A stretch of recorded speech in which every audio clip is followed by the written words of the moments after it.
Bismillahirrahmanirrahim. Assalamualaikum warahmatullahi wabarakatuh. Selamat pagi anak-anak, gimana kabarnya? Sehat ya? Tetap semangat. Alhamdulillah kita ketemu lagi dalam pembelajaran PLH. Kita melanjutkan yaitu bab 1 ya. Nah, sebelum kita mulai pembelajaran anak-anak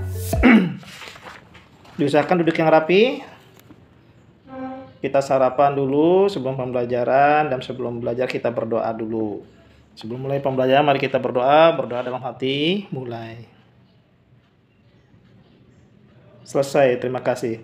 Anak-anak yang Bapak cintai dan Bapak banggakan, kita melanjutkan yaitu pelestarian lingkungan, yaitu kita melanjutkan dari bab 1. Untuk lebih mudahnya, boleh anak-anak langsung saja kita simak di halaman 16. Nah, di halaman 16 di sini, lingkungan biotik adalah lingkungan yang terdiri dari makhluk hidup, seperti manusia, hewan, dan tumbuhan.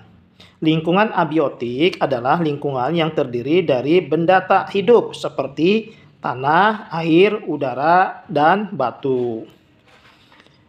Lingkungan biotik dan abiotik dapat terganggu sehingga menjadi rusak. Nah, oleh siapa? Nah, oleh kita, oleh manusia ya. Kalau manusia menjaga alam, maka lingkungan biotik akan terjaga dengan baik dan dapat dimanfaatkan dengan baik oleh manusia.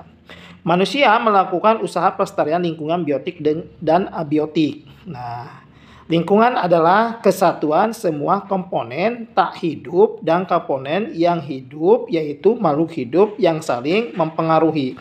Artinya, lingkungan di sini adalah gabungan antara biotik dan abiotik ya. Ada tumbuhan, ada hewan, ada manusia, ada gunung, ada batu, ada matahari, dan lain-lain.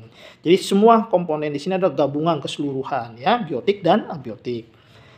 Berikutnya, tanaman.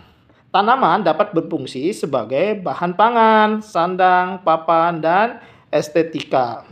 Bahan pangan, pangan itu apa?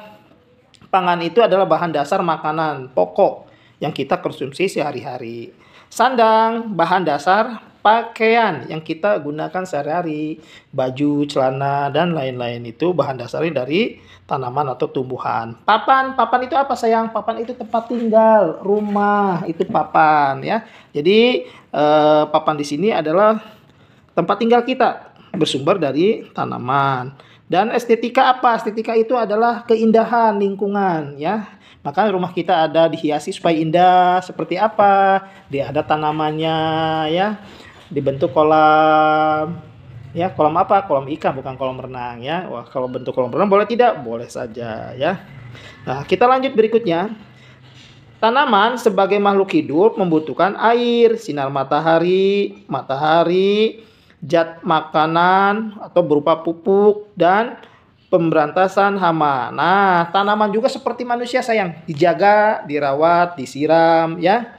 Jadi tanaman itu memerlukan makanan atau dinamakan fotosintesis ya. Fotosintesis itu adalah proses pembuatan makanan yang dibantu oleh sinar matahari secara garis besarnya.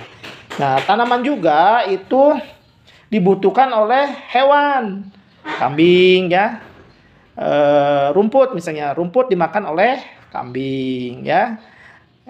Lalu kambingnya juga dikonsumsi oleh manusia. Manusianya meninggal lalu dikonsumsi oleh bakteri ya. Nah, itu disebut juga rantai-rantai makanan atau rantai makanan seperti contoh yang lain seperti ini saya yang lebih simpelnya, yaitu misalnya dedaunan, daun ya. Daun dimakan oleh ulat.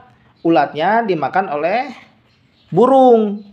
Burungnya dimakan oleh kucing. Itu dinamakan rantai makanan. Jadi saling menguntungkan, berputar terus sampai kehidupan ya. Nah, anak-anak yang Bapak cintai dan Bapak banggakan, alhamdulillah wa syukurillah, terima kasih. Pembelajaran PLH bab 1 telah tuntas dan telah beres. Kita insya Allah lanjut ke pembelajaran bab 2. Kesimpulan dari pembelajaran dari bab 1 di sini, yang ke-1 kita dapat memahami tentang perbedaan biotik dan abiotik.